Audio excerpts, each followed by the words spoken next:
So I'm wondering your technique. When someone asks, do you give them all the information? Do you try to stay positive and upbeat? Or do you have a tendency to stress the negative and difficult as if a warning? When someone shares a situation or asks your advice, how do you go about answering them? Each one of us, through our life experiences, has amassed what cable news stations refer to as the best team. While ours are not necessarily political pundits or specialists, they are life knowing the ins and outs of the system. Our teams specialize in us. We have found people and gathered them close to us throughout our lives that become our go-to resources when we are pondering important choices or circumstances. They know our history, who and where we come from, and they are the people we trust to lay our hearts out on the line and help guide us through. They often share our morals and values and have taken a keen ability of knowing what will and what will not work for us. For many of us, the captain of the team might be our spouse or partner. Friends make up the roster, and perhaps our parents and siblings round them out. And inevitably, we play the special and honored role of being a team member for those we love and care about, as they do for us.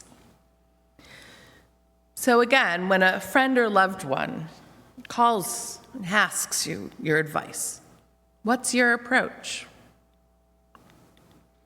In this week's Torah portion, the dream team was called in by Moses to go scout the land of Israel. A member of each of the 12 tribes is carefully selected so as to represent the whole community. The spies return from their mission after a 40-day journey carrying ripe fruit. 10 of the 12 spies report that while it is a land flowing with milk and honey, it is also a land of giants, and that they felt like grasshoppers. They go on to advise that the Israelites not attack the people dwelling in the land because they're simply too strong an opponent, and that the country they traverse devours its settlers. When hearing this terrifying report, the whole community broke out into cries and wept, and going so far as to say that they wanted to return to bondage in Egypt. Amidst the hysteria, 2 of the spies, Joshua and Caleb, emerge from the group and exhort the entire community, saying, "The land that we traversed and scouted is exceedingly good. If the Lord please with us, he will bring us into that land and give it to us. God will protect us. Have no fear of them." God became so angry with the 10 pessimistic scouts that he punished them and the hysterical community with wandering in the desert for 40 years, a years for each day that the scouts surveyed the land, and in essence killing off the current generation, proclaiming that only their children who did not know slavery, led by Joshua and Caleb, will victoriously enter the land. Much commentary has been written about the spies and their sin. An early rabbinic interpretation suggests that upon their return, the scouts immediately and publicly spoke slanderously about the land of Israel. And for this deliberate, hateful speech, that is why they're punished. Scholar and writer Aaron Wildavsky suggests that the sin was more serious than slander, and that they attempted to discredit the entire enterprise of the people even entering the land when it was well established that God had already promised the land to the people. Sforno explains that the spies were most guilty of misleading the people, trying to frighten and demoralize them. But my favorite interpretation is that the spies actually had good intentions. Ramban teaches us that those who were sent out to survey the land did not present any false facts at all. They didn't even exaggerate what they saw. They showed the people the fruit.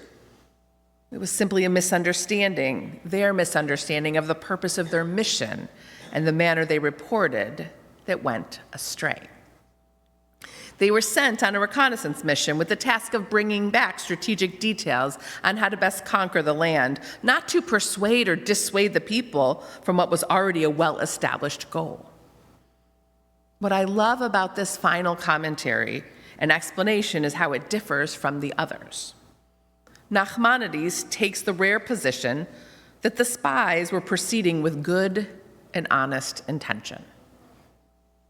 They were guilty only of misunderstanding, not foul play or evil inclination. This text that so profoundly tells of the importance of being positive and careful with our communication is interpreted with that same spirit when it is the Ramban's turn to do so, and teaches us a valuable lesson. When consulted by our friends and family, we must first figure out our purpose. From my experiences, I have found that most often when someone reaches out and shares the circumstances of a dilemma or a conundrum, they are seldom asking for advice. This is especially true with teenagers. They are most often looking to be heard and empathized with. That they want to know that someone they care about understands and knows what they're going through, and that they're not alone in their struggle. There is tremendous comfort just in sharing our burden and being heard. Now, this can be very hard to do, to restrain our direction, advice giving, fixing the problem selves when we feel called upon. But consider for a moment the last time you reached out to someone on your team.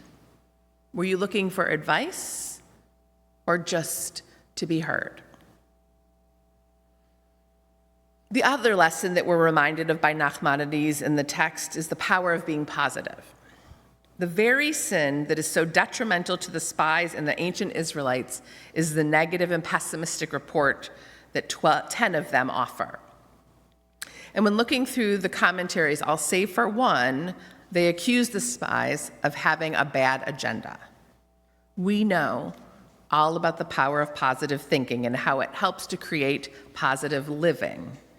But at times, we fail to proceed in happiness and hopefulness when we feel surrounded by difficulty and challenge.